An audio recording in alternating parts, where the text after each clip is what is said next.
দেখতে দেখতে আমাদের মাঝে ঈদ চলে আসছে, আর এই দীর্ঘ 2টি বছর গরুটি লালন পালন করার পর আজকে প্রথম বাইর করা হচ্ছে। আসলে কে জানে আসছে গরুটা দেখার জন্য, ওরা বলতেছে যে গরুটা বাইর করে দেখবো, তারই কারণে বাইর করা হইতেছে। আর যদিও আমি একটু ভয় পাইতেছিলাম, বাট কিছু করার নাই, ধরতে হবে। প্রথমে একটু ভয় পাইছিলাম ধরতে, তাও ধরতে হয়েছে। আর বোঝেন তো নিজস্ব একটা পালা জিনিস ছাড়তে কতটা কষ্টের, তাও ছাড়তে হবে, বাট কিছু করার নাই। টাকার জন্য ছাড়তে হবে, হাজারো ভালোবাসা ত্যাগ করতে হয় এই টাকার জন্য। আর এর মাঝে অনেকে অনেকবার গরুটি দেখেছিল ঘরের ভিতর, বাট বাইর করে নিয়ে আজকে প্রথম বাইর করছি।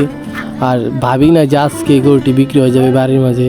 আর আসলে বাজারে গরু নিয়ে যাওয়াটা যে কতটা কষ্টের বা কতটা কাপজাপ, ওইটা যারা গরু নিয়ে বাজারে যায় তারাই শুধু বোঝে।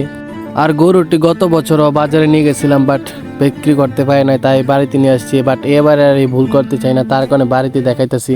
আর আলহামদুলিল্লাহ আমাদের গরুটা আজকে বাড়িতে বিক্রি হয়ে যায়। ভাবি নাই, ভাবছিলাম হয়তো আবারও বাজারে নিয়ে যাইতে হবে, অনেক কাপজাপ। আর এদিকে দেখতে তো পারতেছেন আমার বউ এটাকে খেজমত করতেছে। আসলে একটা বাঁশ বসাইছিল, বাট ওইটা ভেঙে গেছে, কিছু বলার মতো না।